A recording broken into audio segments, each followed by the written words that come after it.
ગર્ભ પરીક્ષણના કૌભાંડનો પર્દાફાશ। કૃષ્ણા મેટર્નિટીનો તબીબ પકડાયો ગર્ભ પરીક્ષણ કરતા। તંત્રના સ્ટિંગ ઓપરેશનમાં પકડાયો તબીબ। આ દ્રશ્ય છે કૃષ્ણનગર વિસ્તારની કૃષ્ણા મેટર્નિટી એન્ડ નર્સિંગ હોમનું, જ્યાં ગર્ભ પરીક્ષણ થતું હોવાના કૌભાંડનો પર્દાફાશ થયો છે। હોસ્પિટલનો ડોક્ટર ધવલ પટેલ ગર્ભ પરીક્ષણ કરતો હોવાની બાતમી મળી હતી, જેના આધારે છટકું ગોઠવી સ્ટિંગ ઓપરેશન દ્વારા તપાસ હાથ ધરતા આ કૌભાંડનો પર્દાફાશ થયો છે।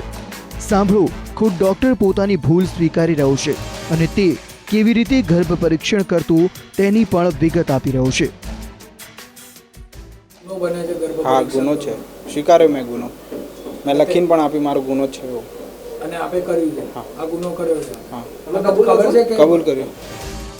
બાતમીના આધારે કોર્પોરેશનના હેલ્થ વિભાગે એક મહિલાની મદદથી ડોક્ટરને પકડવા છટકું ગોઠવ્યું, જેમાં ડોક્ટર ધવલ પટેલે 10,000 રૂપિયા લઈ મહિલાનું ગર્ભ પરીક્ષણ પણ કર્યું હતું।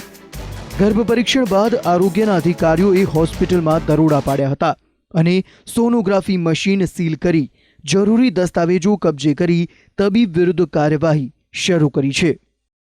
આ પ્રકારના જે ડમી પેશન્ટ છે તે લોકોને અત્રેની હોસ્પિટલમાં મોકલવા માટેની કામગીરી સ્ટાર્ટ કરવામાં આવેલ અને આશરે 1:30 વાગ્યાથી આસપાસ આ પ્રકારનું સ્ટિંગ ઓપરેશન કરવામાં આવેલ અને ત્યારબાદ 2 વાગે આ પ્રકારની એક સ્ટિંગ ઓપરેશનના અંતરે ડૉક્ટર દ્વારા સેક્સ ડિટર્મિનેશન કરવામાં આવેલું છે। તે પ્રકારનું ડૉક્ટરે જાતે સ્વીકારેલ છે। આરોગ્ય અધિકારીઓએ કરેલ તપાસમાં ડોક્ટર ધવલ પટેલે 6 મહિના અગાઉ જ અહીં હોસ્પિટલ શરૂ કરી હતી અને અત્યાર સુધીમાં તેણે કેટલી ગર્ભવતી મહિલાઓનું ગર્ભ પરીક્ષણ કર્યું છે તે તમામ વિગતો તપાસવામાં આવી રહ્યા છે। તેમજ કોઈ એજન્ટ મહિલા પણ સંડોવાયેલી હોવાની વિગતો પ્રાપ્ત થતા તે દિશામાં તપાસ કરવામાં આવી રહી છે। અને એમાં એ બેન અહીંયા આવ્યા એક વચલા એજન્ટ થ્રુ અને એ બેનને આ ડૉક્ટર સાહેબે ચેક કર્યા, એમનું જાતિ પરીક્ષણ કર્યું અને એ જાતિ પરીક્ષણ જે એજન્ટ થ્રુ અહીંયા આવેલા વચલા એક બેન થ્રુ એમને જાણ કરી અને એના માટે એમને પેમેન્ટ રિસીવ કરી। ફરી એકવાર ગર્ભ પરીક્ષણના કૌભાંડનો પર્દાફાશ કરવામાં કોર્પોરેશનના હેલ્થ વિભાગને સફળતા મળી છે। અગાઉ પણ સીટીએમ નજીક એક તબીબને ગર્ભ પરીક્ષણ કરતા ઝડપી લેવાયો હતો, ત્યારે હવે અમદાવાદમાં ગર્ભ પરીક્ષણના કૌભાંડ સામે કાર્યવાહી શરૂ કરી છે।